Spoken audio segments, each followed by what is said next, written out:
And start recording. And all right. Hello, everyone. This is Mr. Brass, and I'm here with Robert Brockway. How are you doing, my good sir? I'm wonderful. Thank you very much. And how are you? I'm doing pretty good.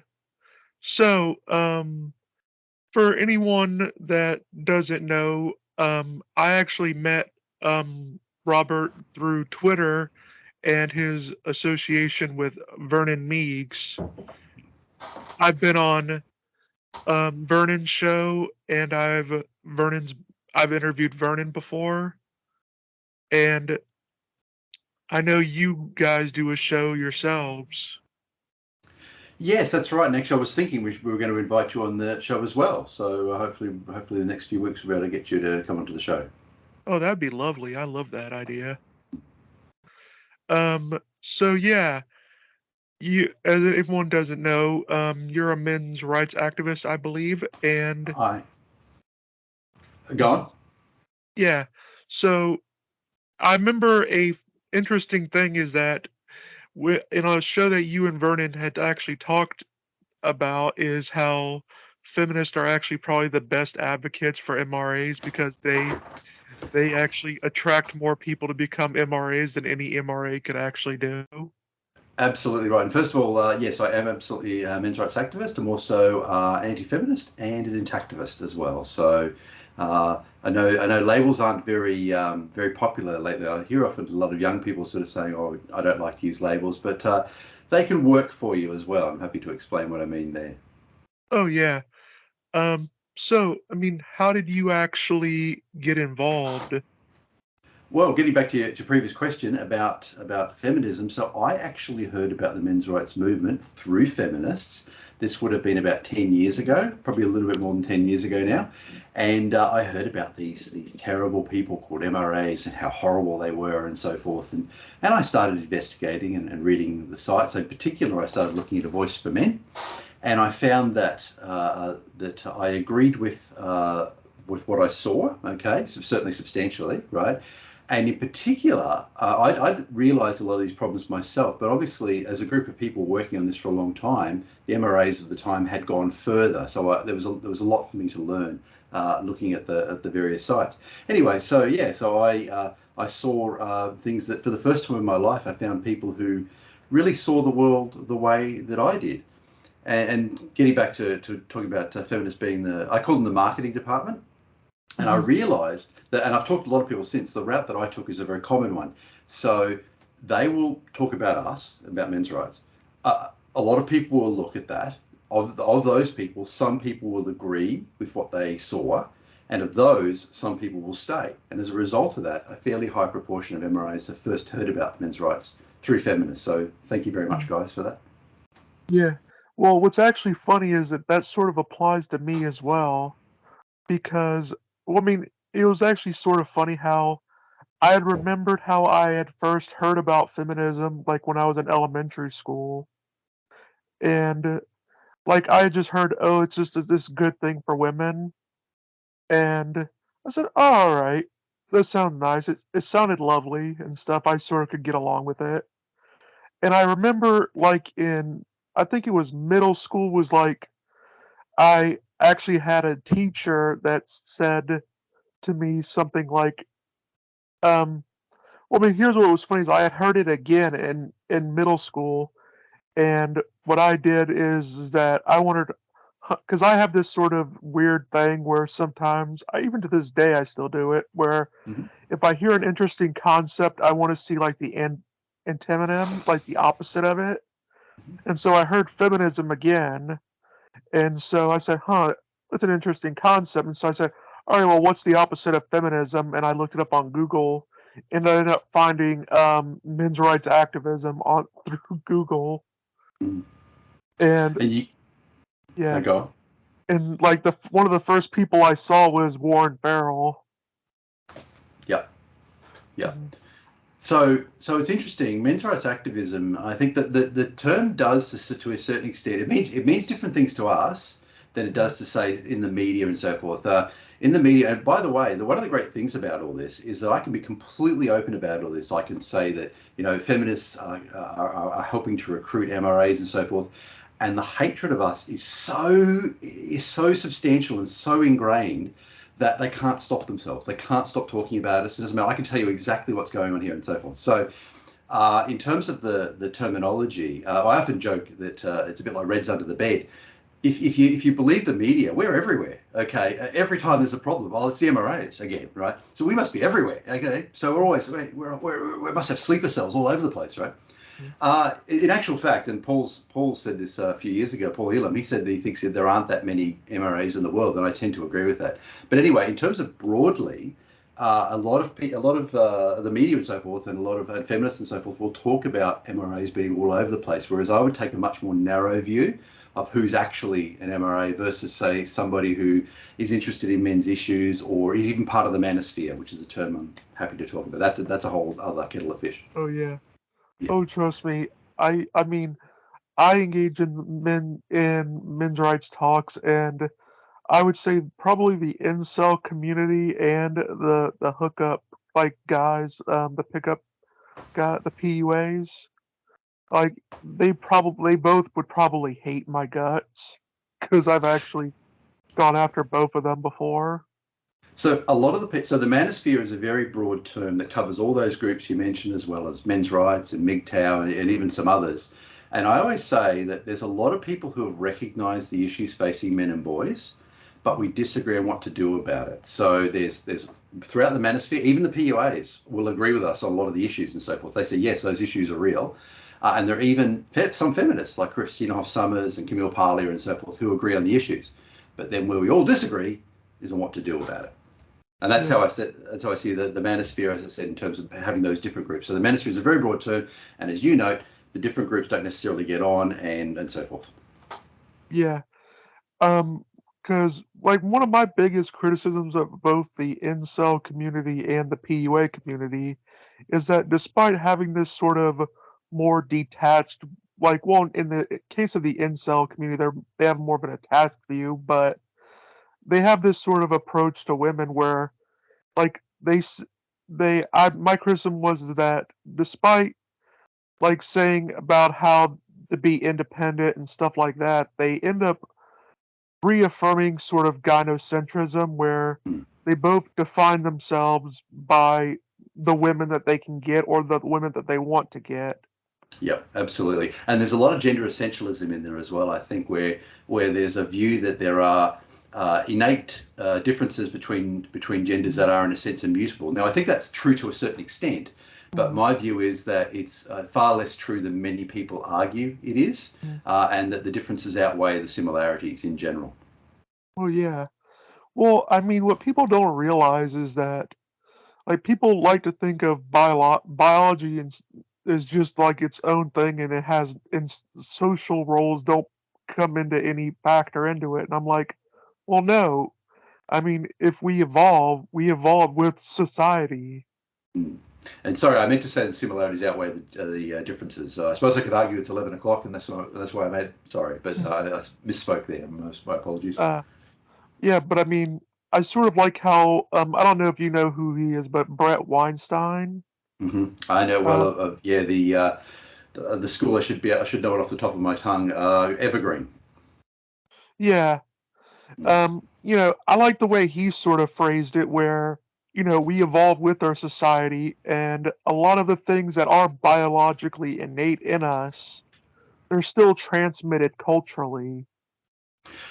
Yes, I agree. And this has been something that I've argued in the past too, that there are innate gender differences. I think, as I said, that they're not terribly significant in many ways, but culturally we absolutely accentuate them. And I suspect that's done for various reasons of sexual selection that probably makes sense for people to emphasize. I also suspect our brains are designed to see gender differences over similarities too. I wouldn't be at all surprised if they subsequently discover that.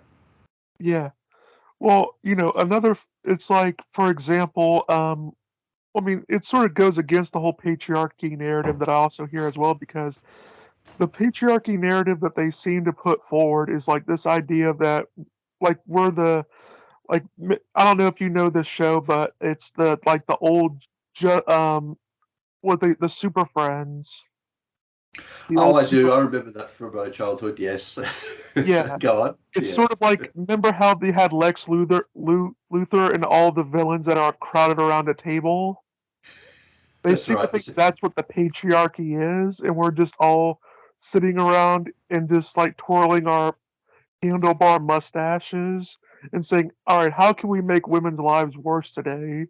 Yes, there was actually a meme going around a few years ago that was pretty much like that. That one guy is saying, "Okay, I've managed to increase the gender pay gap," and another guy, So I don't know if I've got that meme handy, but it's along those lines. And I actually wrote an article on A Voice for Men once. I've written a few humorous articles. This one actually had an advert in it for the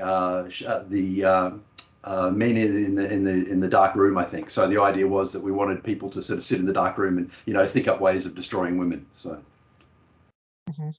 Yeah, and so it was a bit funny to me about how that's sort of how I see it. And when you do go over the biology thing, that does sort of, in my opinion, counter it to an extent because, I mean, we see a lot of these traits that they're not really unique to humans. mm. And So go on, yeah. yeah, so this idea that men conspired like in a dark Oh, room to have these effects. no. Like, So I've written quite a bit on this about on the patriarchy, and it's a major component of my upcoming book, The Victorian Fallacy, talking about this. And I've also written, if you look at my ICMI 20 and ICMI 21 presentations, I talk a lot about this as well. In case your audience doesn't know, that's the International Conference on Men's Issues. It's been running since 2014. mhm. Oh yeah, I love those things. Yes, they're great. I've been involved in a few of them. The next one coming up is India. So there'll be an announcement on the city actually shortly, but India in Yeah, 30th of September to the 2nd of February. No, sorry, 30th of September to 2nd of October. Excuse me. yeah. Not quite that What's long. funny is I always used to think the American legal system was bad, and then I looked at India's, and I was Yes, like, what it's 1,000 times worse. it's really misandric, and this is something that a lot of people don't realize too. That a lot of people think it's an Anglosphere problem or it's a problem in the developed countries. It's really not. In fact, India's got huge problems, and they're very specific. Problems are often very specific to India. I would encourage everyone to watch a documentary called Martyrs of Marriage, which is about a particular problem that Indian men experience, and to do with dowry payments. And that was actually we actually had an early presentation of that at ICMI 17. So the documentary's been around for a few years now, but it's available online. And Mhm. Deepika Bhardwaj, who's a producer, was at ICMI 17, and she has another a documentary coming up called Sons of India. Mhm. Yeah, and it's just interesting to know, like, how, I mean, our system is bad, but I look at theirs and it's like 1,000 times worse in many ways. And you know something else? So there are a lot of other countries that where there are sort of unique problems, if you like. There are problems that are sort of often generalized to a lot of countries, but every problem has its unique. Every country has its unique problems. I don't know if you know much about Israel, and Spain's another one too. Mhm. But we've actually been talking to some men in Israel recently. It actually hit the news about 6 months ago, the mainstream media, and after that, I got in touch with one gentleman. There's a man in Israel who can't leave the country for 8,000 years because of the amount of pay Child. of child support that he Oh, requires that he's required to pay. oh wow. Absolutely extraordinary. Because in a lot of countries, men, and it's almost always men. I've only found a single example of a woman ever having been penalised, even though women have higher default rates when they're non-custodial parents. But Yeah. men get penalised by in the US and Australia and so forth. I'm obviously from Australia, and that they can be denied the right to leave the country, so their passports can be seized and so forth. In Israel, they will pre-assess future payments and require payment on them a number of years in advance. And if the man can't pay, he'll be refused the right to leave Israel, and they'll do that to foreign men. So it's called a no exit order.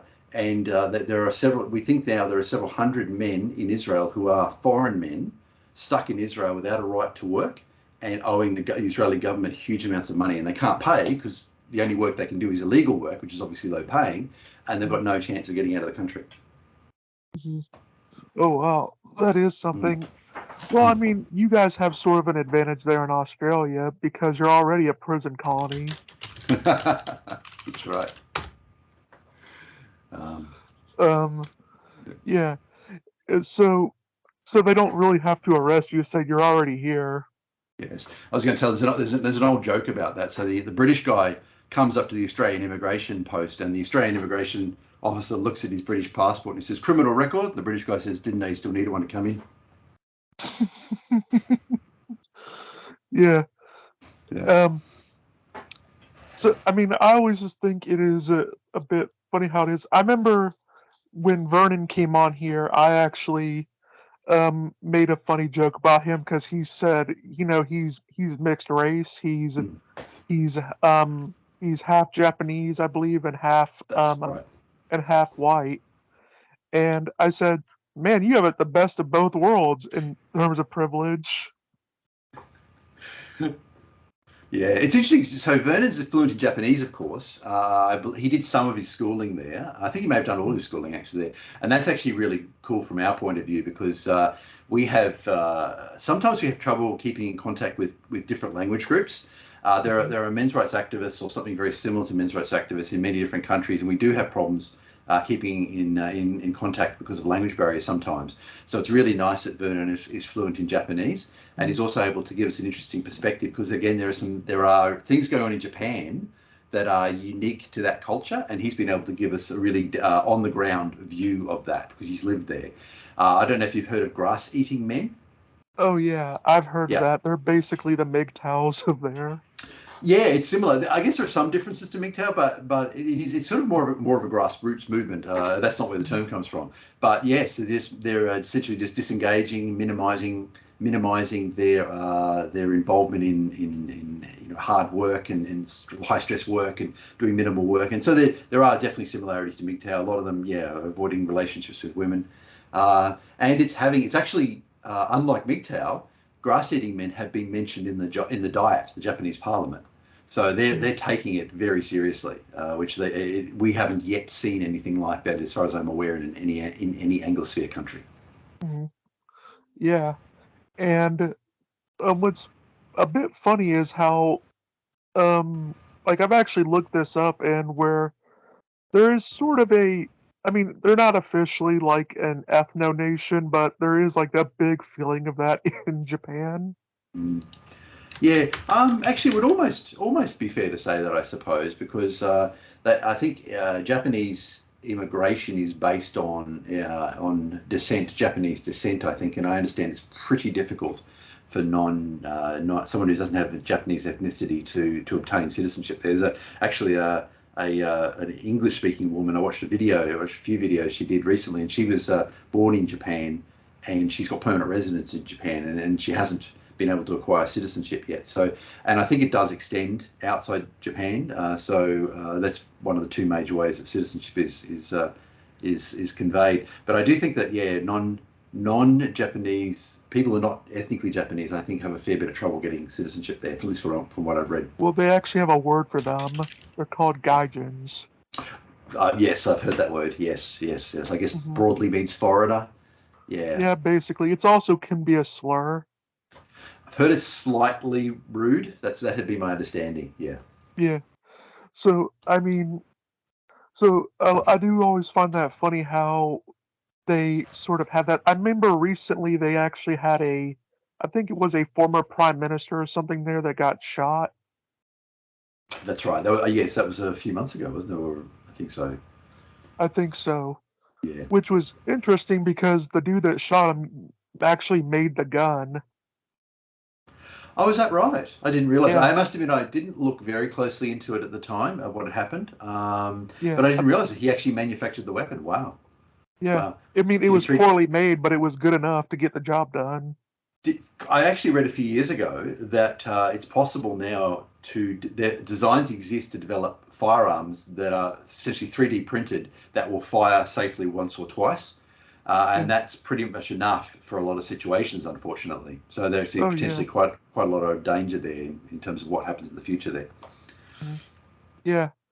So I remember, I mean, a common thing is that you guys. Oh wait, well, here's another one I wanted. How does it feel Mm. like being on the what do they call it, the ACLU hate list or whatever? Oh yes. So okay. So yeah, I took over a Voice for Men from Paul Elam about a little bit over a year ago. It's actually January 2022. So I guess 14 months, 15 months now. And yeah, it's really interesting actually. So yes, that's right. It's Cassie J did a documentary called The Red Pill that's about the men's rights movement in the United States. I was involved in A Voice for Men while that documentary was being made, but I'm not in the documentary because it was focused just on the United States. But we also had Cassie J out to Australia for ICMI 17. Anyway, Cassie specifically called so actually it's probably the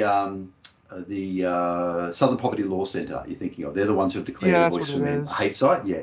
So in 27, no, it's actually earlier, 2015, 2016, Cassie actually called the Southern Poverty Law Centre. Now, there'd been a lot of people claiming that they declared A Voice for Men a hate site.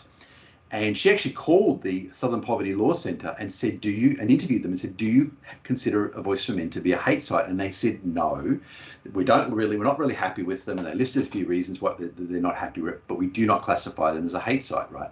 And that was in the documentary.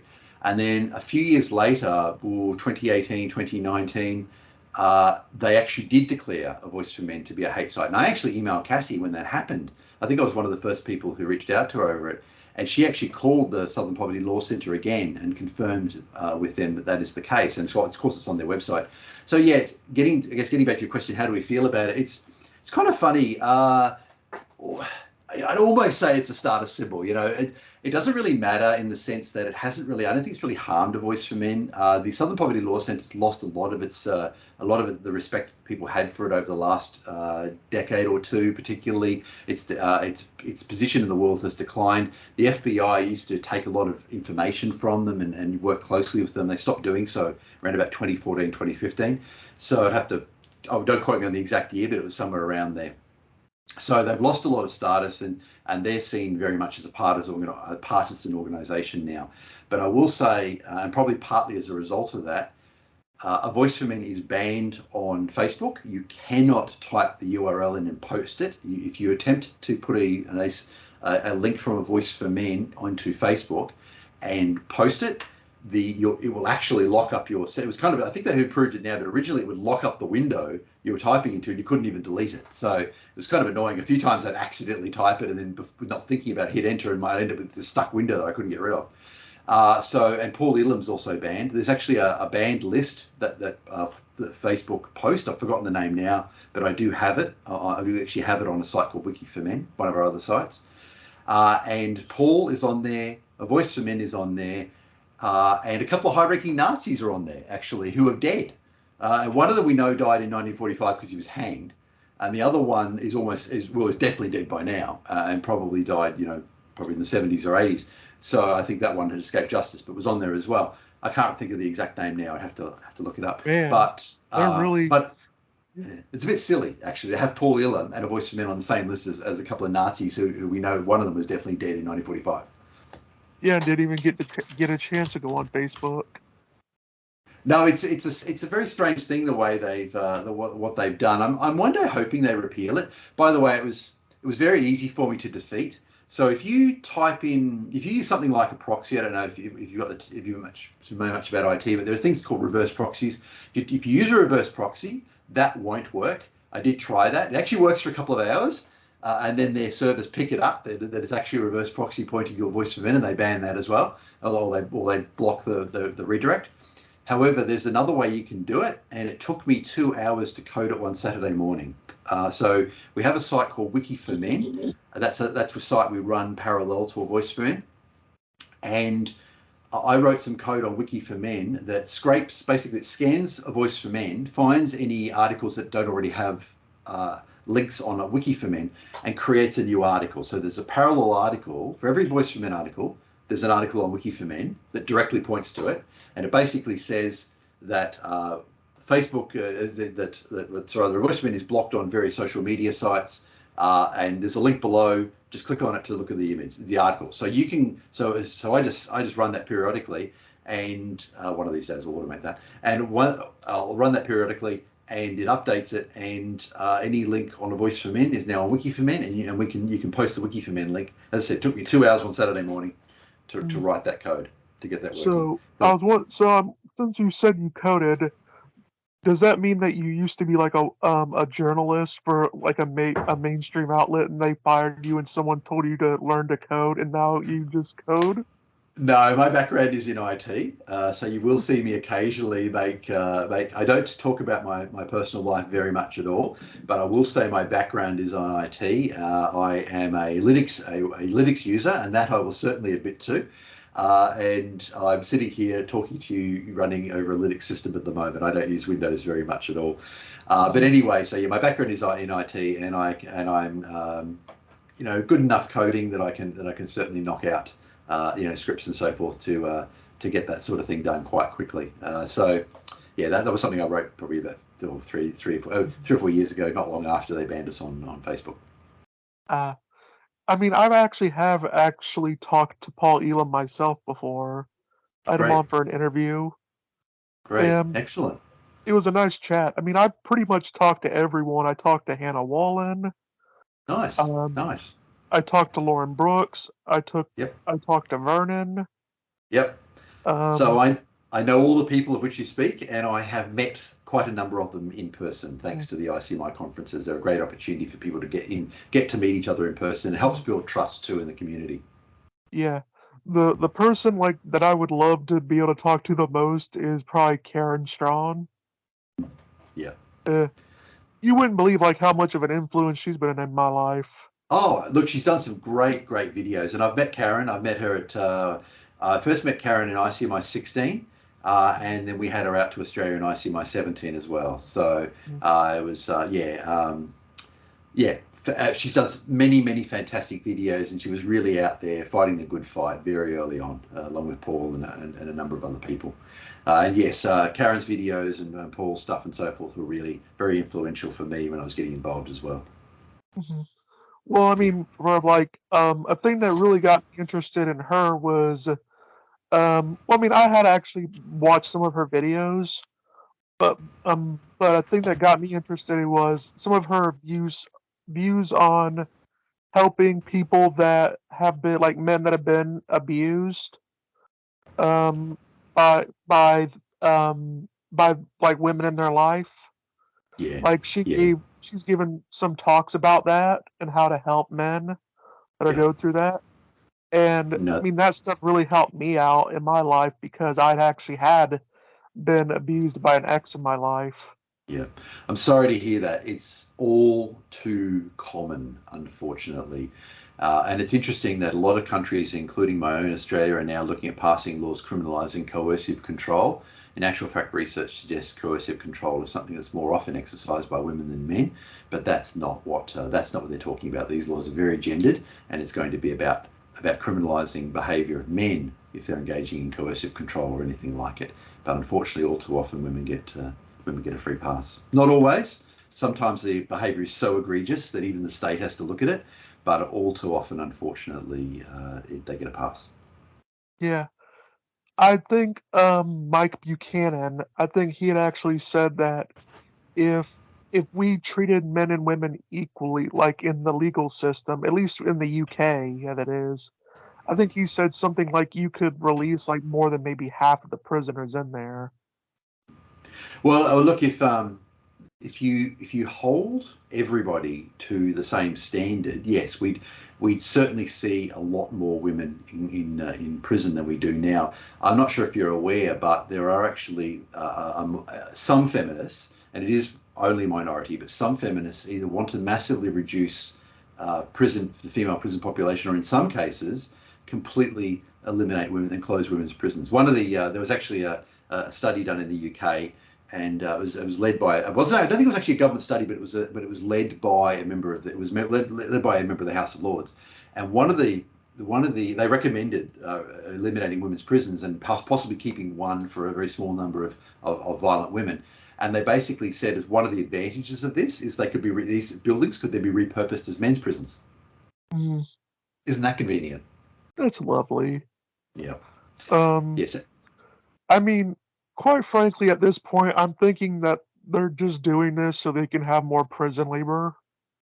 Well, I think that's actually, I don't know about the UK, but in the US, where they have a large number of private prisons, that is absolutely true.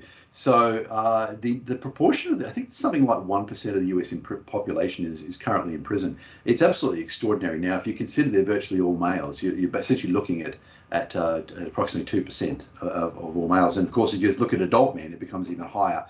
And Yeah, then, of course, like and yeah, yeah, go it's on. actually like in the total prison population, it's like 93% men Yeah, and absolutely. 7% women. So there's a researcher at the University of Michigan by the name of Sonia Starr, and she's done some really great work on looking at biases in the legal system. And she studied ethnic biases in the legal system, and she found that African American men were a little more likely to be convicted than white men in the United States. And then she studied gender, and she found that the gender difference was 6 times larger than the difference due to ethnicity. So if you hear that mentioned, a lot of people you do hear that mentioned that it's 6 times larger, but a lot of people don't know what the source is. It's actually the work of Sonia Starr, Oh and yeah, it's at I've read her work. University. Yep, great. University of Michigan, and we've got stuff that mentioned that as well, and her stuff's all online, and you can look at that. Yeah, I mean, there's absolutely a huge. There's men are disadvantaged every part of the judicial process, and this has a cumulative effect. And then, of course, as you say, there is the aspect of the essentially the workforce is becoming, it's really become a machine now where you have these private prisons and there's a lot of money to be made, and the whole system is incentivized towards keeping men imprisoned, which is, it provides free labor, as you noted, and also there's these massive fees for the for private prisons that are being made as well. So there's a huge amount of money that's coming in, Well, and yeah, it's incentivized the whole thing.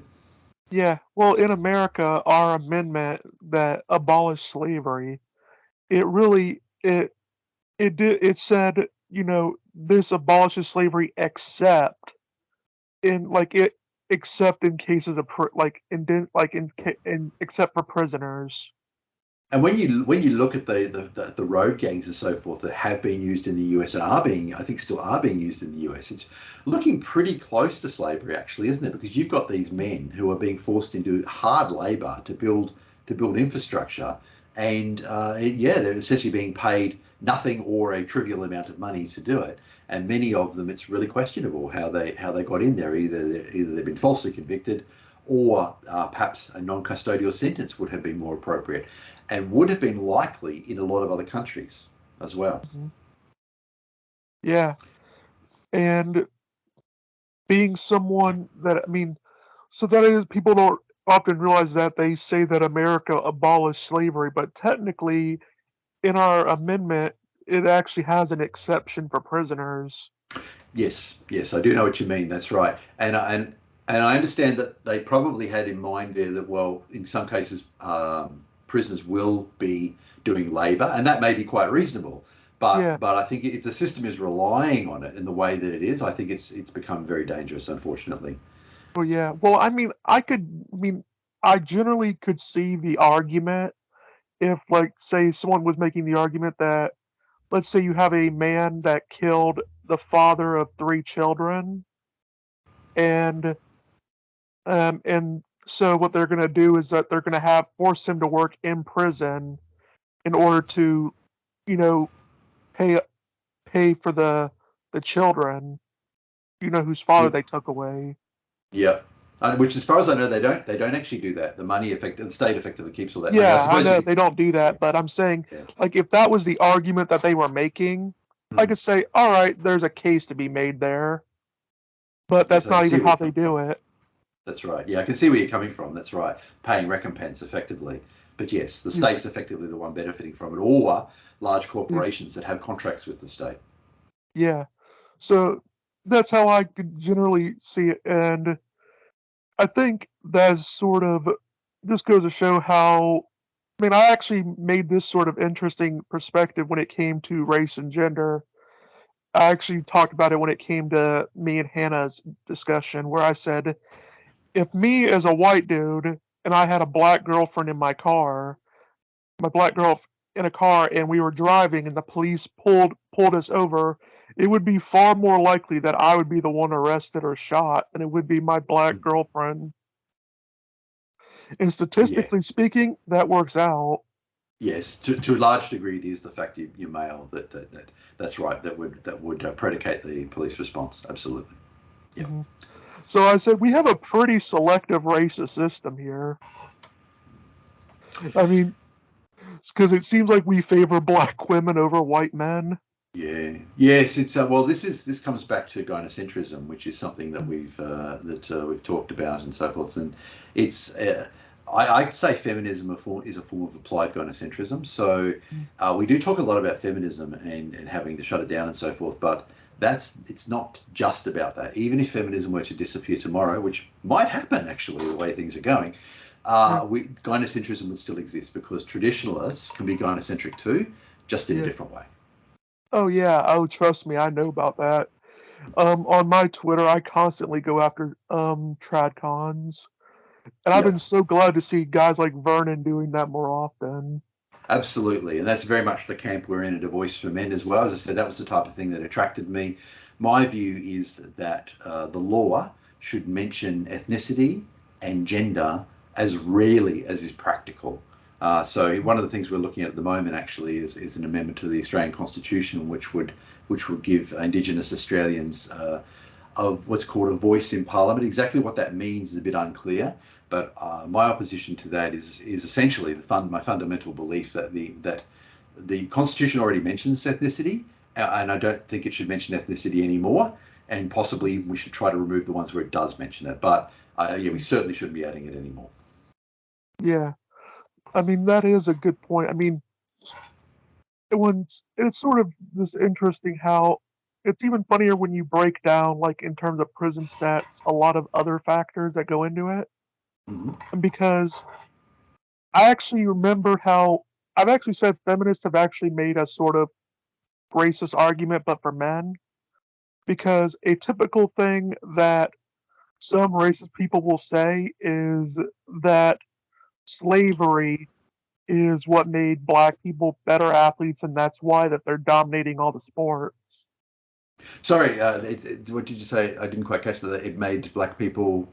Oh, well, some like more racially minded people would say that the reason why black people are able to beat white people in all the sports is because of slavery in America. Like basically, they bred them to be stronger and faster than the Oh, white. I see. Yeah, I think that I'd say that'd be a fairly questionable argument Yeah, for a few reasons. So they do know, and you'll notice too. I tend to talk in terms of ethnicity, not race.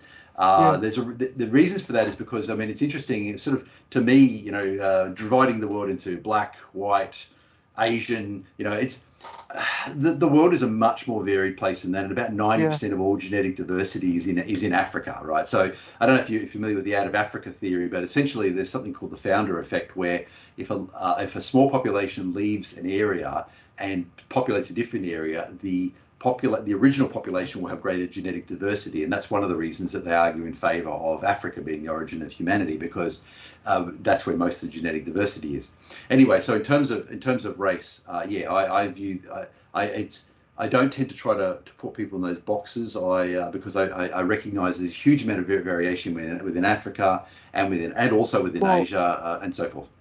yeah. My point was more like they would make that argument, and some people have actually analyzed it in further depth. They said, well, yes, if you just say, just very narrowly say, oh, if you just say very broadly, black people are, let's say, winning gold medals in the Olympics more than white people.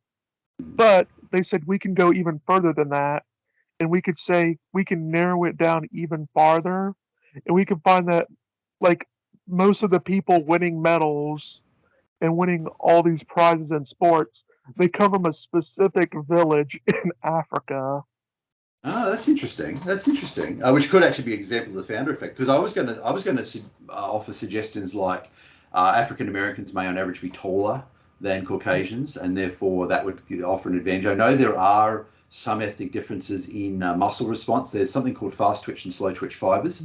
in muscles, and there are known ethnic differences, and that does predispose certain groups towards being better at sprinting than other groups, or long distance running, as the case may be. So there's Yeah. those sort of advantages.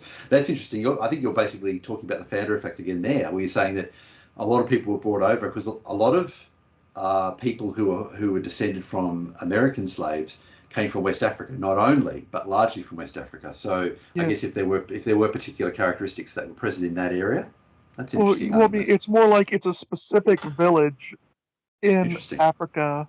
Like, I believe, and so it's not even all black people. It's like a specific Mm, village in mm, Africa that yeah. they get that's where they get the most out of it.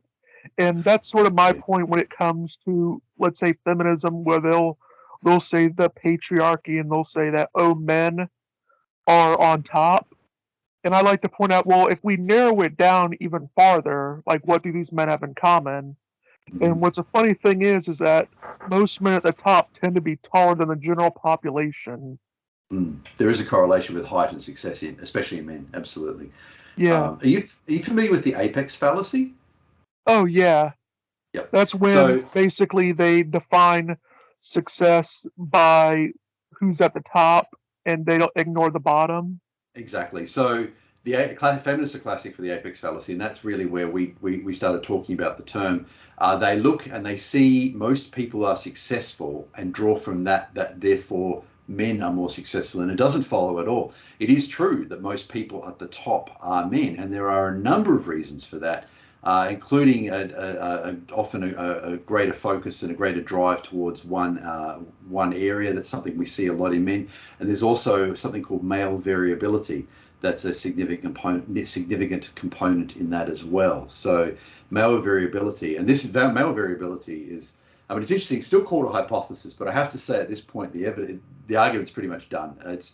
It's we see it everywhere, and basically you tend to see men at the more extreme ends of most characteristics. Not all. There are actually some counterexamples, but in most cases there are. Like one example that's absolutely on rock solid at this point. If you look at IQ, male and female IQs on average Yeah. are pretty much the same. There are some studies that have shown men may have a slight advantage, about a 5-point advantage, but really it's not much if it's there at all. And some other studies say there's no advantage at all. But if you look at men, if you look at people above 140 IQ, 90% of them are male. Yeah. Right. I So actually you've remember straight that. away there, straight away there, you're going to see a lot more people with PhDs who are male, simply because a lot of people with a very high IQ are male. But at the same time, men pay a price for that at the other end as well because of the greater variability.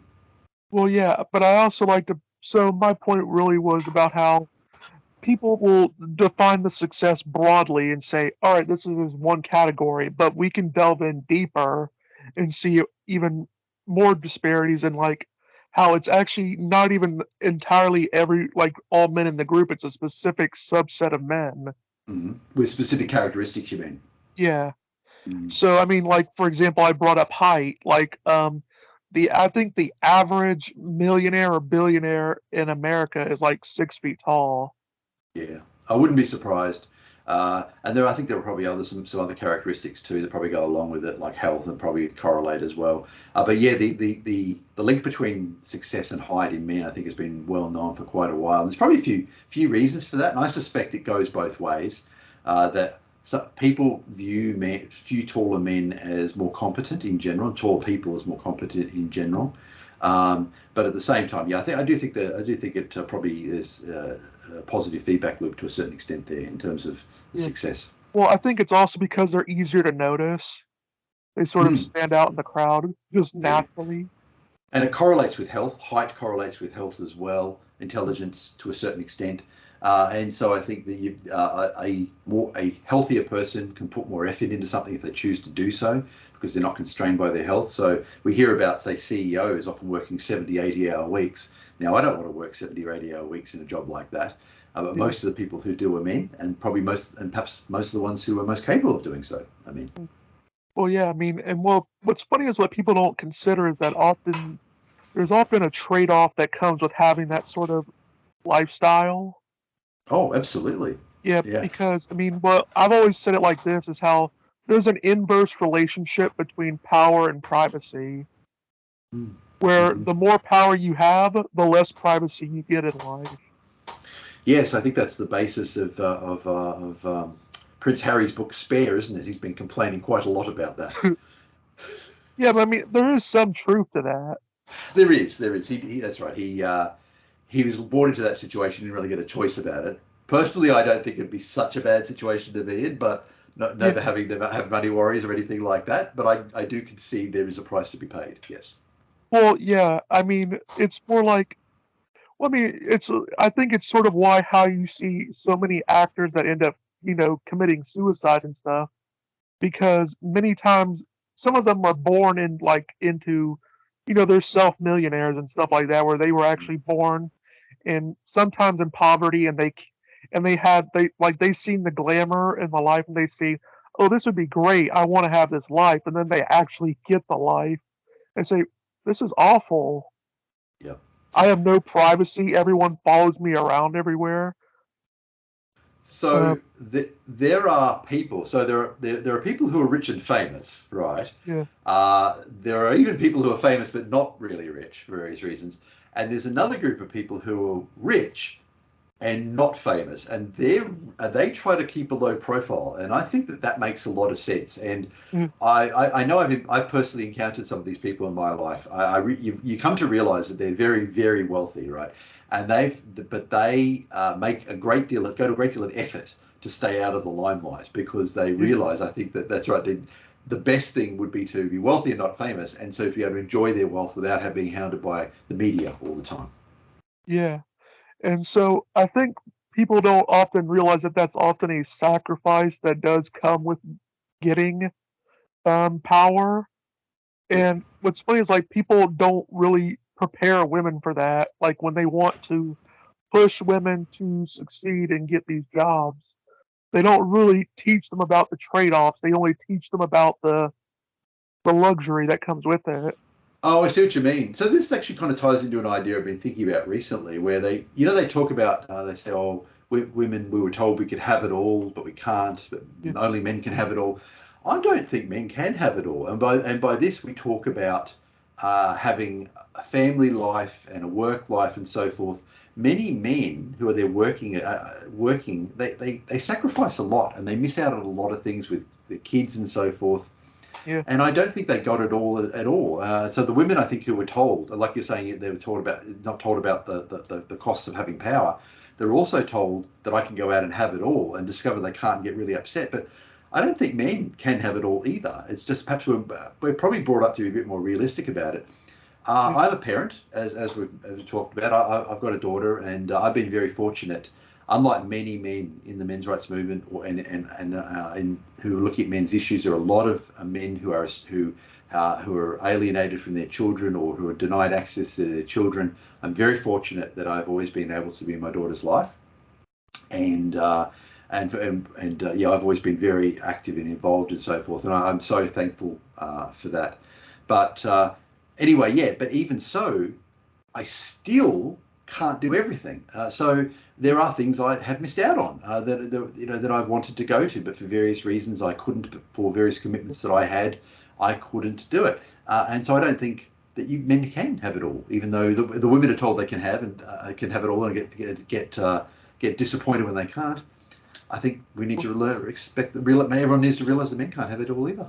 Well, yeah. Well, I mean, often what happens is you can have it all, but you can only do both at half speed.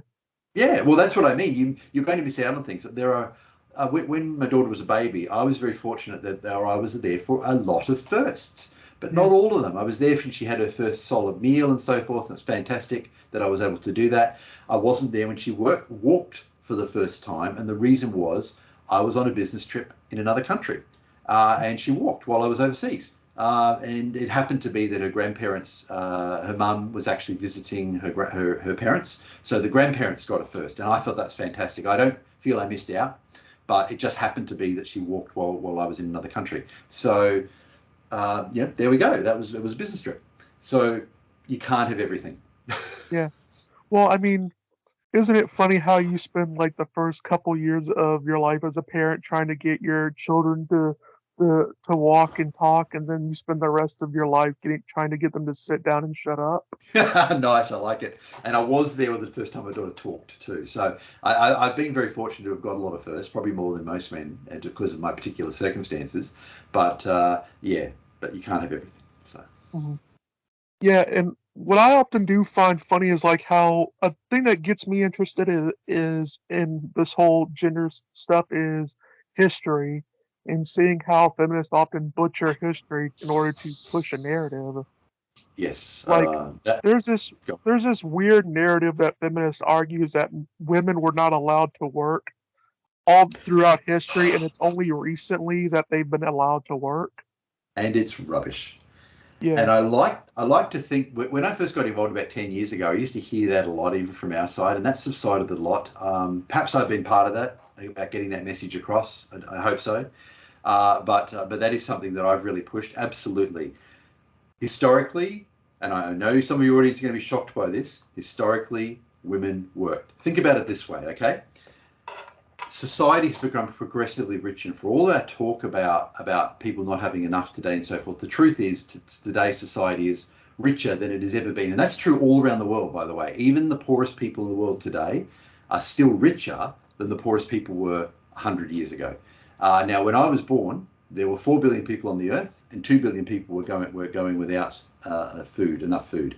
There are now 8 billion people on the earth, and about 1 billion people are still going without enough food. Still too many people, but significantly less. So historically, even Europeans were very, very poor, and you couldn't in a society much poorer than ours. Imagine how you would have half the people not working. It's crazy.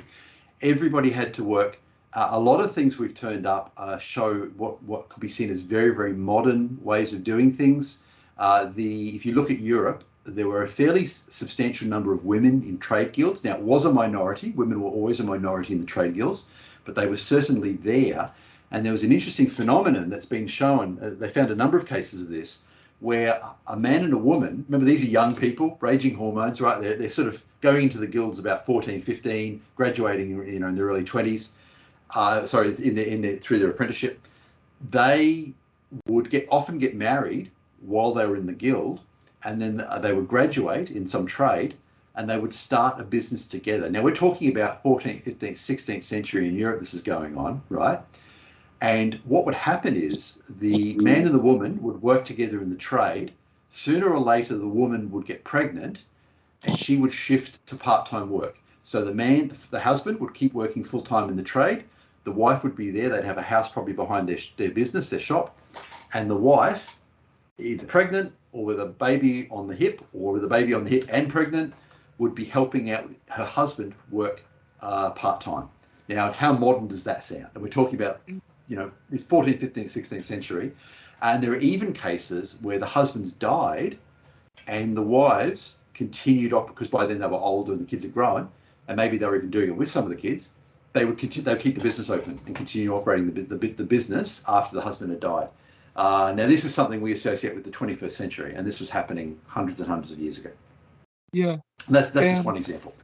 I mean, and another way you can show, like, just scientifically that it's, like, not even talking about history, but if you can tell just by science it's wrong, is that we've actually examined the bones of ancient women, Yep. and their bones, like, if you like, they compare them to elite athletes. Yeah, that's right. You can tell from how much work someone's done from the amount, as you say, from the bone, and there are micro tears in the bones and so forth. In actual fact, that's one of the ways they know that someone was a slave or not, because slaves show much more bone stress, which shows that they were essentially being forced to work well beyond what was acceptable for their body, what they should have been working, and they were being driven pretty hard. And so, yeah, they look at the bones and they can see the stress on the bones, and they know they were slaves. Yep. Yeah, And yes, and as you so say, they both were men. yeah, and so they were able to just look at the bones of women, of ancient women, and they found like some of them had bones that are comparable to that of elite rowers. Right. Yes, I hadn't heard that, but I'm not surprised actually. And then you should see probably comparable impact for men and women. I will say though, men tend to have stronger bones, And so Yeah. perhaps actually it might be that there's less harm, less damage there. Yeah, that's actually an interest. There's a number of differences that a lot of people don't realise, and male bones do tend to be able to take more punishment. Yeah. So that goes to show you that women always work because Absolutely. that's how they got that strength. And another example I'd like to point out too is a lot of people know about growing up. You hear about in the 19th century the kids that had to work, the chimney sweeps in England. I don't know if you've heard these stories, but here in Australia, it would often be told that in the 19th century, the kids would go up to the chimneys and they'd find dead kids in the chimneys and so forth. They'd do it because they were small. Only a minority of children were chimney sweeps. A lot of children did work among the poor, but they were mostly working in factories. But if you combine these, if you sort of say, okay, on the one hand, we know children work. Most people would have heard these stories about children working in the 19th century during the Industrial Revolution in England, for example. Okay, on the other hand, they think women didn't work. Are they seriously arguing that these mothers were packing their 5-year-olds off to work and staying at home and doing some light housekeeping? No. The father was going to work, the mother was going to work, and all the kids were going to work. We talk about two income households these days. In the Industrial Revolution, the early Industrial Revolution, it was 5 income households just to put food on the table. They didn't. The kids worked because they needed them to work. They needed the money, so that's what everybody worked. Yep. And there were all sorts of. I mean, there were all sorts of dangerous jobs that the kids did as well. As we talked about the chimney sweeps, but Yeah. there were one famously that was actually fairly common. All would often be the case. The whole family would work in one factory, and the kids would sometimes, if they say they were cutting wool or something, would in some cases rush under machines, grab that would sort of had blades coming down and stuff, sweep out the offcuts before the blade came down. So they were quite dangerous jobs they were doing. But yeah, so the women were there, the men were there, and all the kids were all working often in the same factory. Yeah. I mean, another thing that people don't really think about is just how common infant mortality was. Mm. Like, I remember, and I read like in biblical times, it you know when we think of we assign like a modern meaning to the term firstborn Mm-hmm. because in our time, like we think of firstborn as chronological, like your first daughter and stuff like that. That's not really how ancient people seen it. Your Mm-hmm. firstborn child was the first one to survive Mm. the to survive Right. into past Yep. like 5 or 6 years. Yeah, that's a good point. So infant mortality was extremely high, and it's it's led to a lot of confusion actually in the modern era. So uh, you'll hear things like, oh, in ancient times people lived to be 30. I mean, I once read the average age, the life expectancy in the Roman Republic, or actually the Roman Empire in the first century AD was 21. And so you think there are a lot of young people dying. That's actually not the case. The vast majority of deaths were infant mortality. And so it was a reduction in infant mortality starting in the 19th century that's largely driven up the average life expectancy. We have added time to life. About 20. We've probably added about 20 years. Historically, through much of human history, people would live into the 60s quite comfortably. You would reasonably, if you were born in that era, say before 1900, before say 1800, you could reasonably expect to probably live to about 65 in a lot of societies. Now, there's been a lot of confusion over this, as I said, but historians in the last sort of 20 years have started changing the way they're doing things, and you now see them talking about life expectancy at age 5 or 10 or even sometimes 15, and that gives a much better estimate of how long somebody's likely to live if they can survive childhood, essentially. So that's right. I guess a lot of people don't realise. I mean, infant mortality in Western countries today is something like down in one in 5,000, at least for neonates, for newborns, and it's absolutely extraordinarily low. And it was really high. It was. I've done a bit of genealogy too, and you'll see every family, if they've had made 10 kids, they've got 2 or 3 dead kids, and that's in the 19th century or the 18th century. Yeah. Yeah, and what people often don't realize is like, so I mean, people notice that contradiction because what they would find out is like this woman had like 2 prior kids, and she would have this son, and that son would be called the firstborn, even though he was the third chronologically. Yeah, yeah, that's interesting. Yeah, that's right. Because I guess given the high mortality, that's right. Yeah, That's going to be the role that's really important. And if somebody could make it to 5, they had a pretty good chance of making it to 65 as a rule of thumb. yeah, Obviously, their lives were more dangerous than ours, and the life expectancy, Yeah. even in adulthood, was lower. But yeah, if you could make it to 5 and you could survive those childhood diseases, you had a pretty good chance of making it to 65. Hmm. So I mean that is an interesting thing to note. And what's funny is I actually try to read like how the laws worked in these ancient times to see Hmm. how The gender law. relations actually were. Hmm. And Yeah. what's a funny thing is you even in these ancient laws you see how they had measures to protect women. Oh, absolutely, absolutely. And Yeah. there's some interesting arguments about. A lot of people argue that gynocentrism is innate. Then there are other people, such as my friend Peter Wright, who argue it's entirely essentially cultural. Mhm. I'd probably argue that there's a small innate component, but it's mostly cultural. That's really where I sit on this topic. So, but we do see gynocentrism through many societies historically. One argument that I've put forward is that this may have made more sense in the past. It certainly doesn't make any sense now, Yeah. but in the past, essentially the argument is that the size of the next generation is constrained by the number of fertile females you have. So if your culture wants to survive, it's going to try to protect fertile females, and that argument is what then brings forth cultural gynocentrism and so forth. And some people would argue an evolutionary component. But my argument is, since the 19th century, the population has been absolutely exploding. We're now at 8 billion people. Yeah. We no longer need to guarantee the survival of fertile females over anybody else. We currently have plenty of people, and so even if you could argue that those sort of measures made sense in the past, they don't anymore. And that's even accounting for the fact that the population is probably going to start dropping soon. I don't think that has any impact on that. We still don't need to protect one group more than another anymore. Yeah. Well, I mean, I've said this, you could Thanos snap half of people out of existence and we would just go back to a population level that was like 50 years ago. Yeah, that's right. I mean, we're looking at a population decline soon, which is something I had an interest in demographics since I was a kid, Mm. and I've been watching this happen. And we are going to look at it's starting to get broader recognition now. We are going to have a population decline soon. You don't want the population to decline too quickly. There are problems associated with that.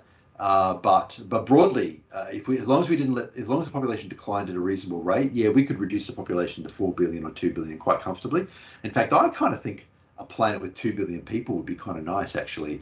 If you think about a planet where Earth, where the population is a little better than ours. Maybe the level the rapid advancement slows because of the smaller population and there's less demand. Maybe, but we still have the technology we have now, and it'll be better.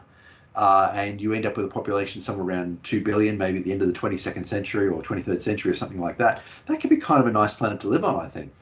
You'd have a lot of wilderness areas for ecotourists to travel to.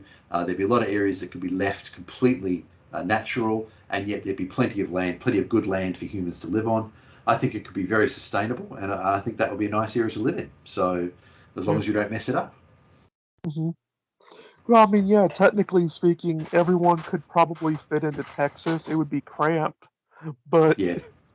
but The, yeah, Yeah, um, there's some interesting arguments around that, and you can even make it a smaller area actually if you're really prepared to accept a very relatively small amount of land. Obviously, we don't want to for various reasons, yeah, but yes, the amount of land that humans could live on is relatively small, surprisingly small actually. yeah, and I think it's so. I mean, a typical example that people don't think about is that of an ancient law that sort of favored women is in these cultures that are polygamous, Mm. practicing. And what would happen is like apparently there must have been a phenomenon where a man would have a wife and he would wait until she gets really old and he would bring another woman in so that he could divorce the the first wife in order to just have the second wife as for himself. Well, in some societies, in polygamous societies, you wouldn't have, well, perhaps wouldn't have even been allowed to divorce the first wife. but he Yeah. would certainly have a second wife who's fertile. Now, going along those lines, in some polygamous societies, polygamous marriage was almost a form of pension. There were cases where, now I can't think of particular societies, but I know I have read about societies where, say, a man died, one of her relatives, one of the man's relatives, the male relatives, would then marry the woman, and that's essentially he was taking on responsibility for her care, or probably the care of her children, and that was a form of pension in their society. And the polygamy allowed that, essentially, by him being allowed to have a few wives. There was a possibility there. In some cases, the woman was old, so old that she was beyond her childbearing years. So this man is not going to get anything out of this in terms of children. But he was taking care of her, and that was something that they did in the society. So that's something it was a number of years ago I read about that. But polygamy's, yeah, and that's, I guess, you could say a gynocentric way of doing it, where it's protecting her interests, essentially making sure that her and the children are looked after. Well, I mean, here's what was funny. What would happen is, like, in order to stop men from apparently doing that, of just divorcing the first wife and just, trading her out with another model, where they had it, is where if he divorced the first wife, she got to keep any other wives that came after her. So he didn't get to Oh, keep. So he didn't get to keep the wives.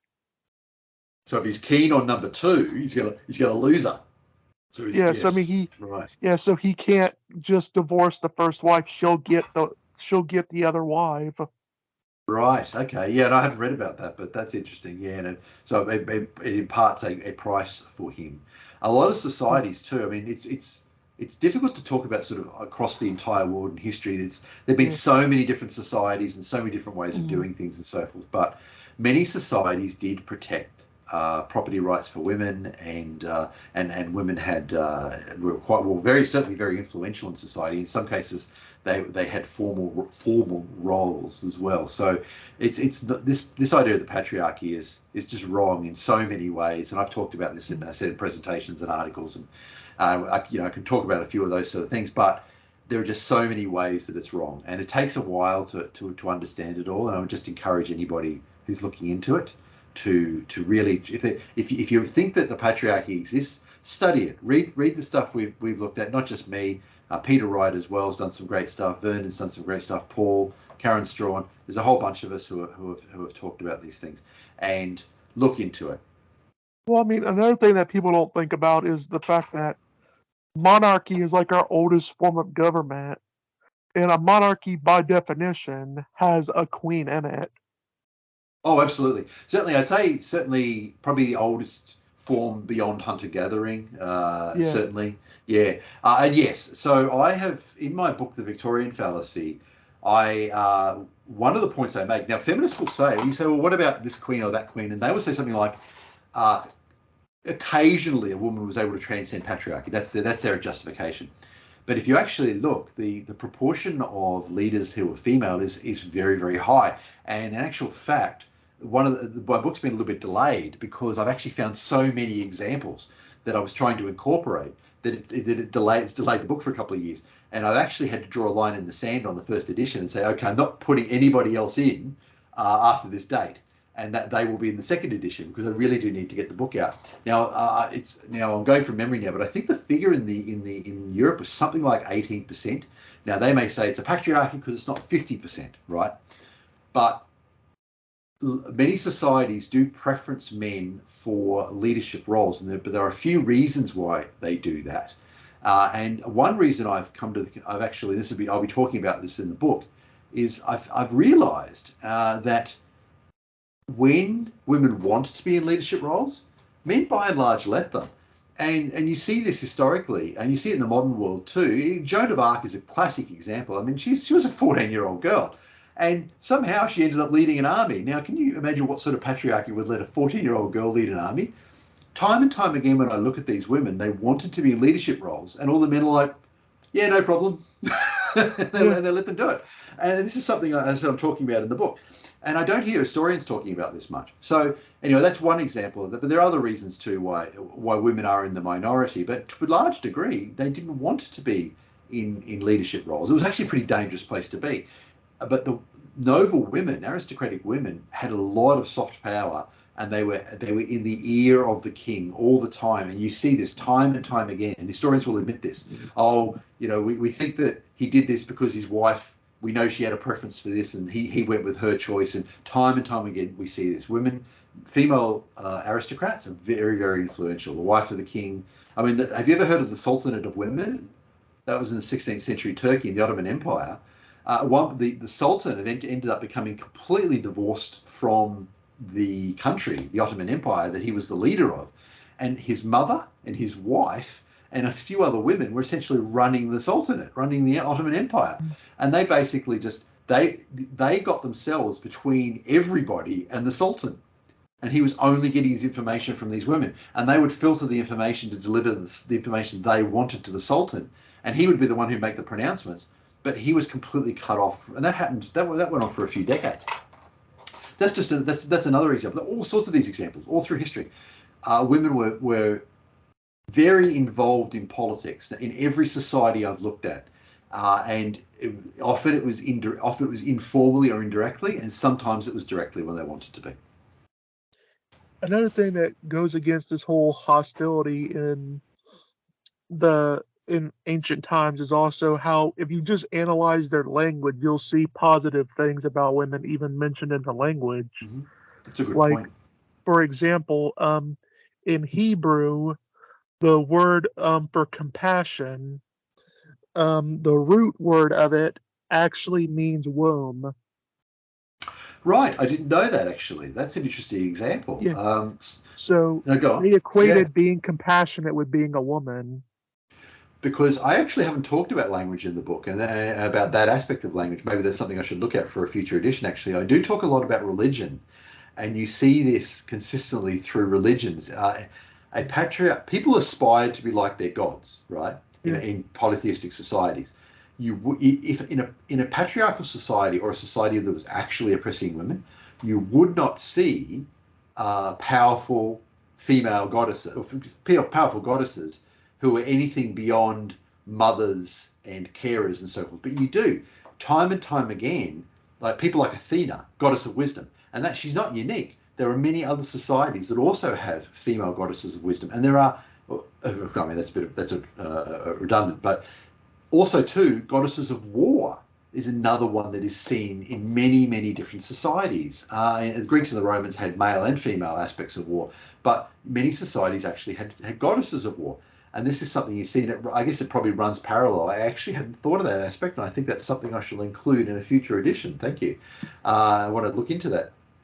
But in terms of religion, absolutely, which I think does parallel language, and you do see this.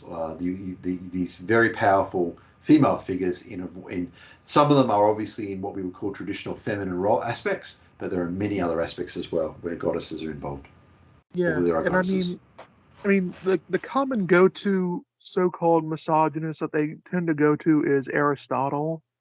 Mm-hmm. And what's funny about him is that even he in his books says that women are the more compassionate sex.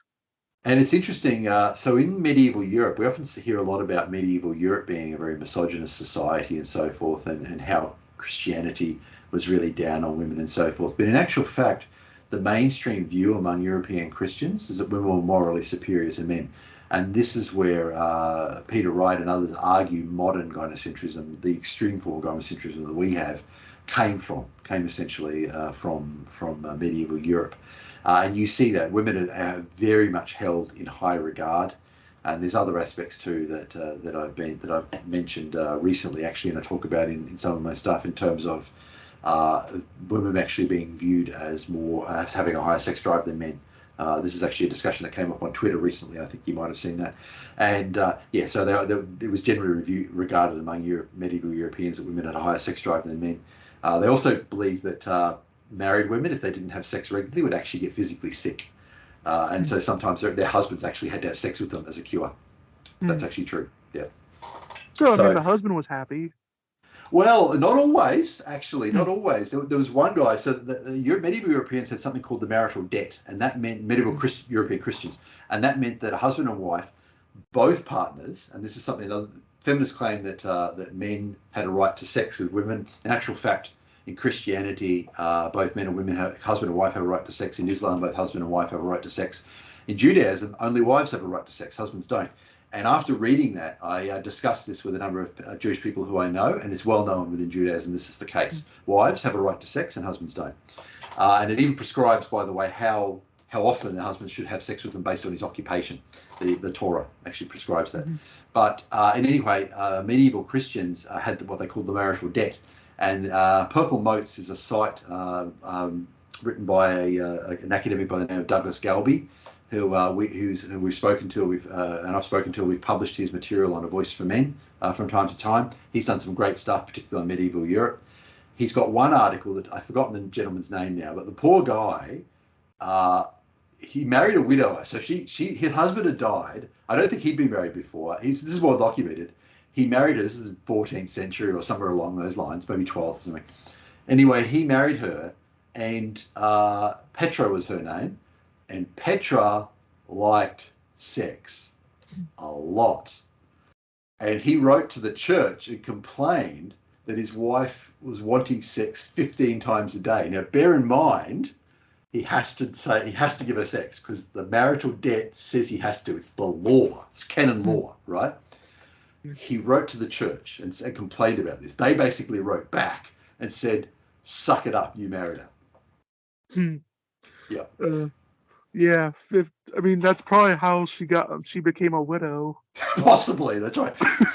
So medieval Europeans argued that women have a higher sex drive. It's my personal view that this is probably true, actually. I think this may shock a lot of people. But oddly enough, I've known Peter Wright for nearly a decade, and we've never talked about this before for some reason. And it just came up a few weeks ago. And it turns out he's of the same opinion. I'm sure Peter Wright might be mentioning that because we talked about it publicly. He's of the same opinion. It's been my view for a very long time, most of my life, that women probably have a higher sex drive than men on average. That obviously there's personal variation, and that may dip off later in life. Now, I know Bettina Arndt. She's a friend of mine. She vehemently disagrees with me on this topic. Bettina has done research on the topic. Dr. Bauermeister, whose first name I've spoken to Dr. Bauermeister. He also argues that men have a stronger sex drive, and this is something that mainstream researchers will argue to a large degree. There are some dissenting researchers. I disagree. I respectfully disagree with them. I think that their research is probably missing. They're certainly, what they're saying is absolutely true. I think in terms of the data set they've got, but I think there's something they're missing in the data set, because men, to a large degree, if they're in a relationship and they're not the ones, and they're with the one with the lower sex drive, they're very quiet about it. And also their wives and their female partners tend to be fairly quiet about it as well. But if you do look, I will say that there's a lot of anecdotal evidence that this is true. I'm not saying it is true. I'm just expressing it as a personal opinion. It's my personal opinion that women probably on average have a higher sex drive than men for much of their lives. Maybe not later in life. That's true that they're postmenopausal, that may drop off. But certainly premenopausal to a large degree, I think it probably is true. I'm the first to concede the data is to a large degree lacking, because we're not asking the right questions, I think. Anyway, so I'll simply express that as a personal opinion. I'm sure some people will vehemently disagree with me.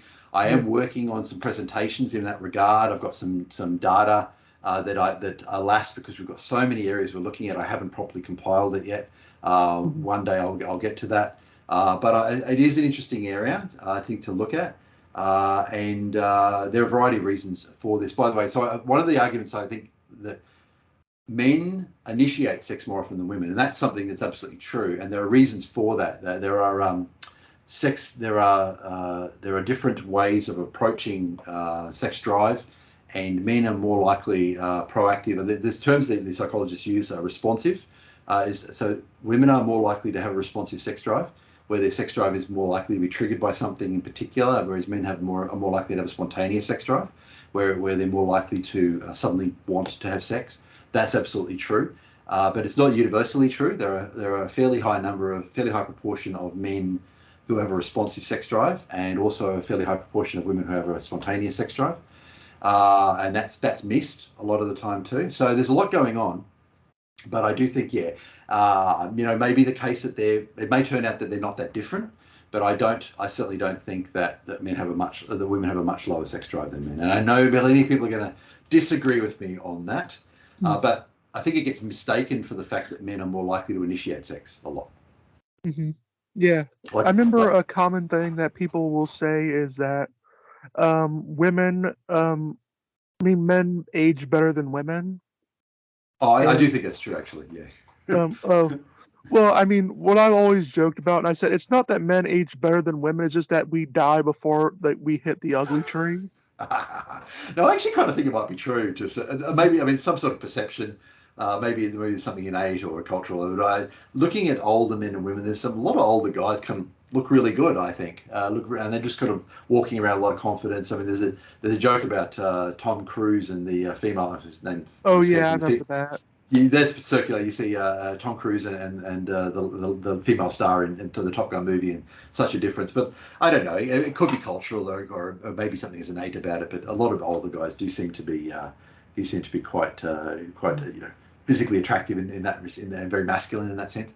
I will say some recent respect. Getting back to the topic I was just talking about with women having a higher sex drive than certainly that often seems to be the case. Some recent research has suggested that women will be aroused and essentially do nothing about it, and essentially just get frustrated, which seems to me to be a little bit silly. But they're arguing this is the responsive sex drive to a certain extent, and they want sex, and they want their male partner to initiate it, but they won't initiate it, and they'll hint and hint and hint, and the male partner sometimes just misses it, and they just end up. So rather than having sex when they would have wanted to have sex, they end up frustrated, and he might be frustrated as well. So maybe he would have been quite happy to have sex. So that's an argument, and that comes back to communication too. So so as I said, I'll say it. I think that the female sex drive is probably higher than the male sex drive. Many historical societies, I think you may disagree. That's fine. Many historical societies were of this opinion. We're possibly even in a minority in arguing that men have a much higher sex drive than women. Maybe this will not be settled in my lifetime. I don't know, but that's where I've sort of planted my flag, as it were. Well, I mean, a thing that could go in your favor on that argument is the fact that once we got the birth control pill, and and pregnancy started becoming more safer to have, then you started noticing that society became more sexual.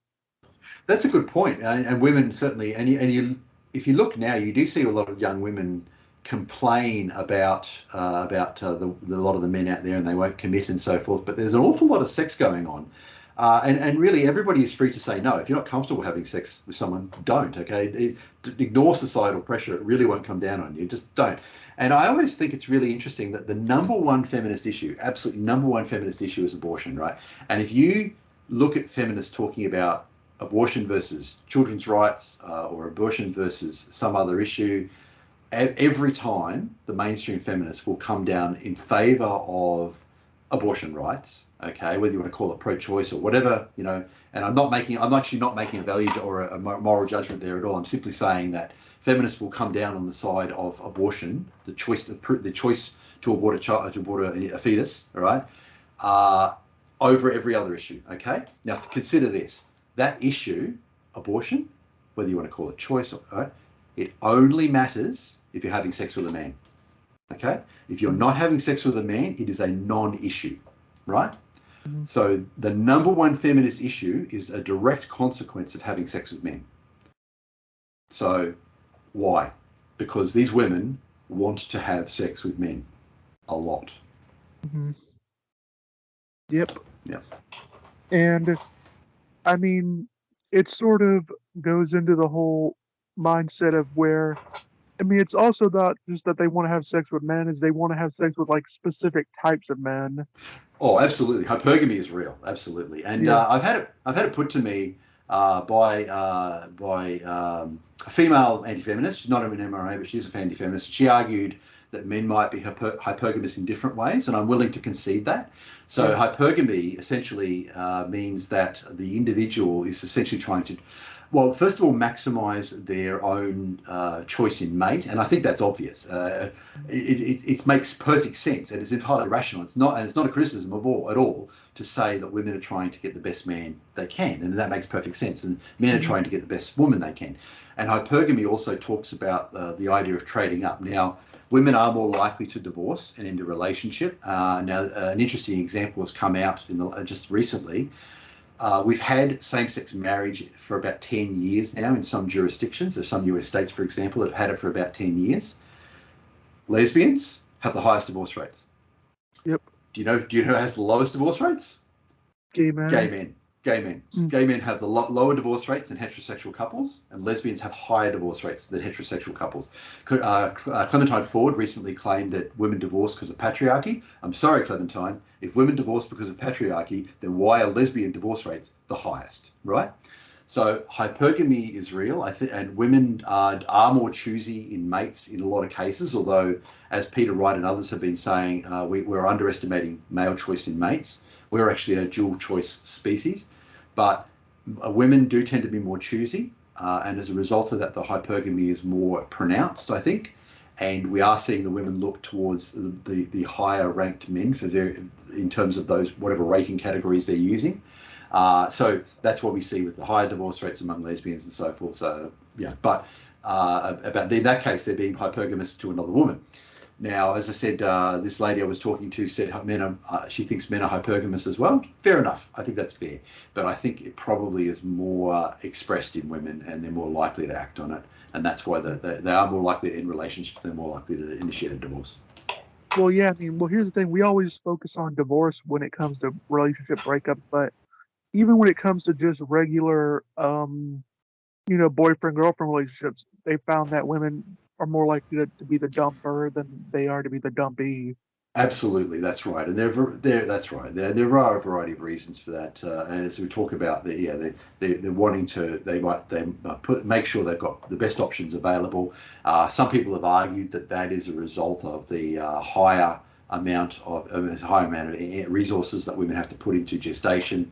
I think there's probably some valid arguments there in terms of they want to score the best DNA, essentially, even if it's only a young relationship and they're not really wanting to have kids yet. Those motivations are still there, and they're still trying to pick the best man to ultimately, if it's not that man, it's one down the road to ultimately father children. So yeah, I think it's very clear that across relationships, that's probably been added to by the fact that women do rather well financially out of divorce these days. That men tend to exit divorce with a higher income because they already had a higher income, but women tend to exit the divorce with a lot more resources. And also the kids. Men leave without the kids, women leave with the kids, and that makes a big difference too. Well, I mean, another thing that people don't realize is that often they'll say that men make more money than women after divorce. And that's And right, exactly. and what they don't factor in is they don't factor in alimony, child support, government benefits. That is a good point. The numbers are structured such that it's just looking at the raw income, not looking at the amount that is diverted for child support, which can be quite substantial in some cases. Hence why so many men fall behind on it. Yes, absolutely. Yeah, so in many cases, what you could have is where a man is only making more money than the woman because he has to pay the child support. And yes, and that's absolutely the case too. And I actually personally know someone who was left with wasn't well. The wife left him a large debt, and because he was her husband, she disappeared and left him with what was at the time 100,000 US debt, and this is going back to the early 80s, so it was a very substantial, much more substantial amount than today. And he actually got a second job for 4 years, and he was actually in the United States Navy and had got special permission to have a second job, and for 4 years and paid it off, and got himself debt free. And I think that's probably the case for a lot of men who are in that situation. They do work harder just because they have to, because effectively the state will punish them with potentially even jail time if they can't make those payments. Yeah, and yeah, so I mean, it does go to show how sometimes the numbers can be misleading. Another thing that they'll commonly argue is also that, well, the reason why men don't get their children is because they don't fight for it. Yeah, well, so that's an interesting argument. So I think we do see the problem is that in most countries, particularly in Western countries, the family courts are completely closed. So it's very, very hard to draw data out of them. And I think that's something that really needs to be fixed. Either at least anonymous data needs to be made available to researchers so we can really get a handle on what's going on in those courts. But the courts have no no impetus to do that because they like things closed.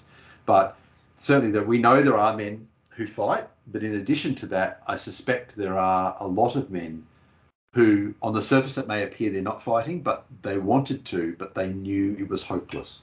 And so you probably see they've seen it happen to enough men around them. They knew it was hopeless, and that they just lose out financially and end up right back where they started, and they don't. And so I'm sure there are some men who don't. Well, I know there are men who appear not to fight. Well, yeah. And I think at least some of them they know it's a hopeless situation.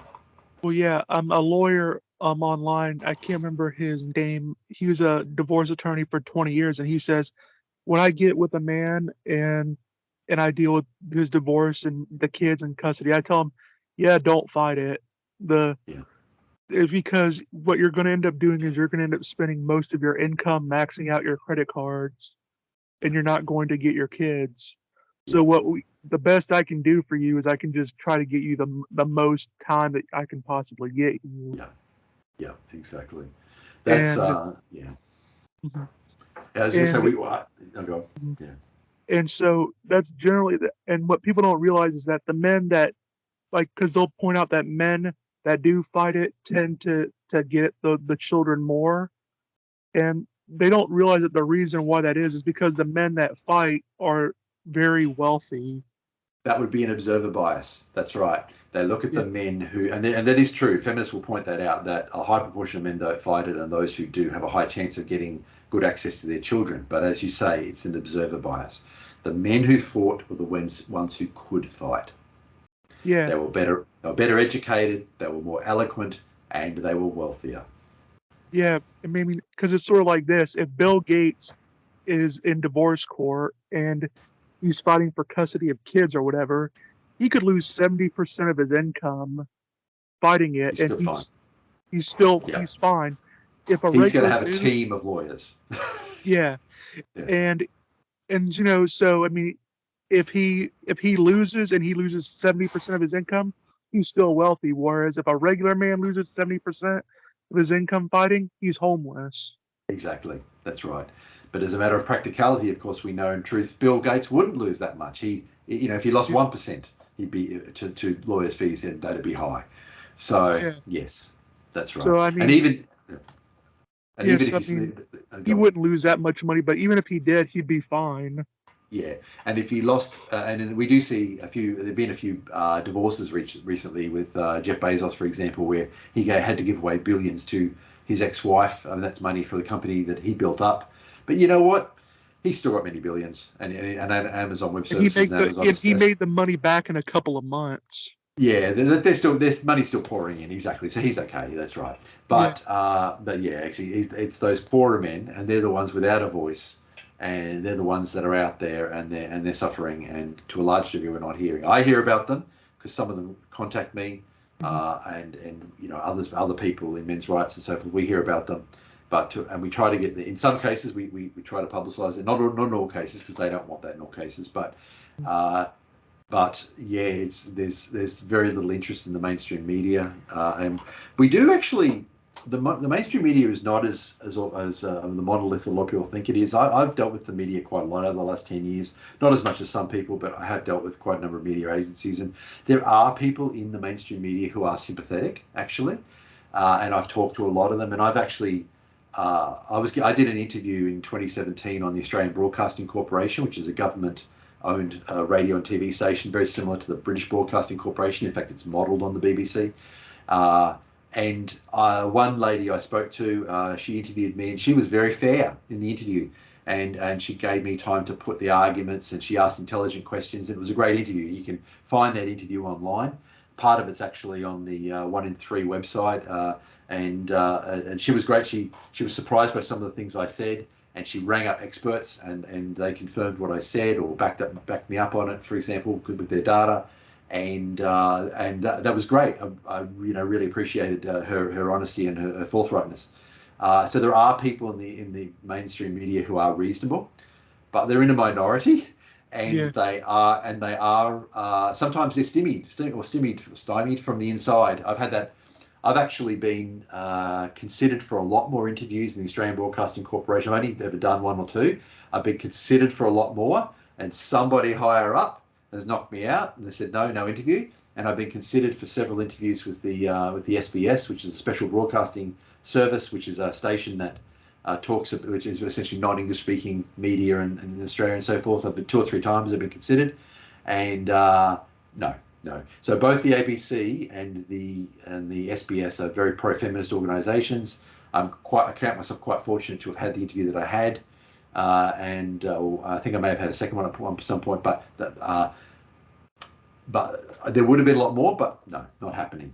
Somebody somewhere that I never hear about, that I don't know who these people are, they knock it on the head. All right.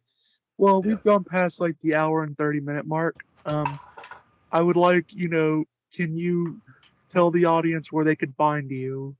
Certainly. And I was just going to say there's a few other subjects I'd love to talk about. When we get you on our show, let's have a chat about. So ours is not an interview format, it's just a discussion format. So we just all bounce around ideas and talk about sometimes topical events and sometimes other events. But okay, I am the owner and publisher of A Voice for Men. If you look on Wikipedia, it still claims that Paul Elam is the editor and publisher, at least as of the last time I checked, which is probably about a month ago. I'm an editor on Wikipedia as well. I've had a Wikipedia account since 2004, 19 years. I could go in and fix the site, but it would be a conflict of interest. You are actually allowed to do that in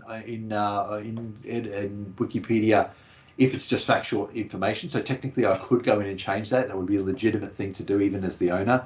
I would put something on the what's called the talk page and say I've done this, cited conflict of interest, I've made this change.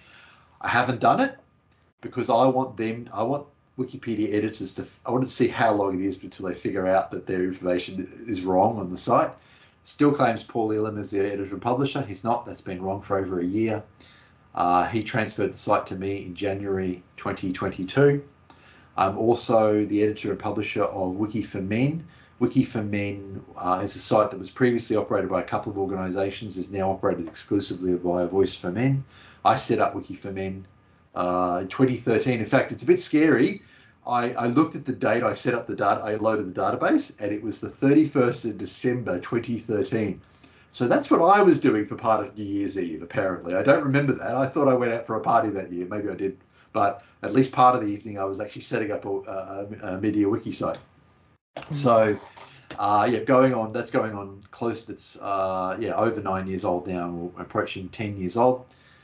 They're the two main sites. However, there are a few other sites that we run. Gynocentrism.com is another site I encourage everyone to look at. That's operated by Peter Wright, who's a long-standing editor and senior editor at A Voice for Men. He's been there longer than I have.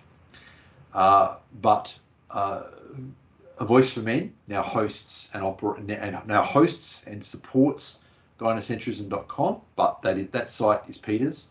I have an admin account on there, but by and large, Peter just is the one who's absolutely managing that site. And as I said, that's a site that he set up. I don't know when, a very long time ago. So that's where you can find me. Short answer: A Voice for Men, mentioned in the Red Pill documentary, which is now free on YouTube. So if you type, up until recently, up until about 3 or 4 months ago, you had to still pay for it. Maybe 6 months ago, it is now free.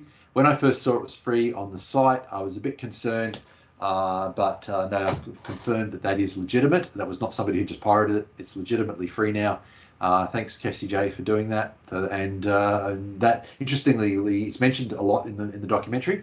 And site viewership on A Voice of Men definitely went up after the documentary became free. We saw that.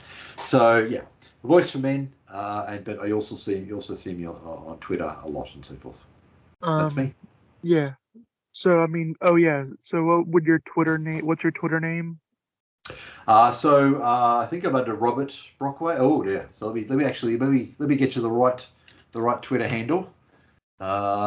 So the at RT Brockway. That's me, at RT Brockway.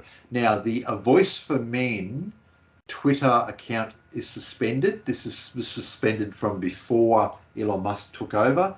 We're currently in the process of appealing that. We understand a high proportion of appeals are successful. So we're hoping to get back the original Voice for Men account that was suspended several years ago. If that doesn't work, we do have a backup account set up. So you'll be seeing a Voice for Men publishing separately on Twitter too soon. But yes, I'm at RT Brockway.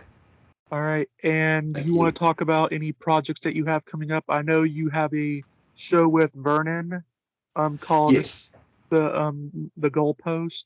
that's right. We have a show called The Goalpost that runs normally every 2 weeks.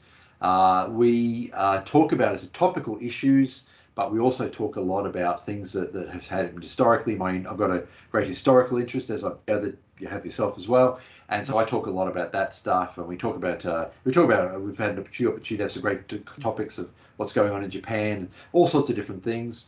Also, ICMI 23 is coming up in India. Now there is a change. There is a city that's been published as the city. I'm helping out organise ICMI 23. There is a change of city happening. I won't say anything on that, more on that until it's official, but we'll be publishing the new city in the near future, and the venue and so forth. With the ICMIs, the International Conference on Men's Issues, I alluded to them very quickly at the beginning. They've been running since 2014. The first one was in Detroit, and we've run them in the United States, the United Kingdom, Australia. They're the only 3 countries that have had them so far. 2023 will be the first one that will be outside of those 3. Will be India. I'm helping to organise the conference. Will be speaking at ICMI 23. I've previously spoken at ICMI 17, and I attended 16. I was supposed to attend 18 and 19, but for various reasons I couldn't get away, unfortunately. I was a little bit involved in the back end with those, and sort of gave some advice to the organisers and stuff, but unfortunately I wasn't able to attend, which I would have, and present, I would have loved to have done that. But ICMI 23, I'll be presenting at. It's in India. As you mentioned, there are a lot of issues specific to Indian men, and I understand about a third of the speakers will be non-Indian, so we'll be mostly from the West, but so we'll be talking about some Western issues as well. The conference obviously will be in English, which is the national language of India. If we encourage everyone to come along, it will not just be Indian topics, there'll be a lot of non-Indian topics as well, and should be an exciting conference. There was a little bit of sightseeing planned with the old city, and I'm not sure what the details are with the new city. I believe they're going to try to get something in as well, which will be an organised a day out for conference attendees, where we go and have a look at an interesting site near the new city. I don't have the details of that. Hopefully, something will still happen. But there's always the opportunity. India, I'm told, I've never been to India, so I'm told that it's the costs are about a quarter of what you would normally expect in, say, Europe or North America, and so it's an opportunity to have a cheap holiday, possibly to come to the conference, spend a few days at the conference, 3 days, and then maybe fly somewhere else in India, or do a road trip or something, and look at some of the great sites, because there's all sorts of exciting stuff there. I'd love to see the Taj Mahal. I'm not sure what if I'll get an opportunity, but I'd love to see it. So, as one example. Yeah, and just to finish off on a little joke, if you and Vernon and your show ends up getting kicked off of YouTube and you move to Rumble, would that be saying that you're going to be moving the goalpost? Oh, nice.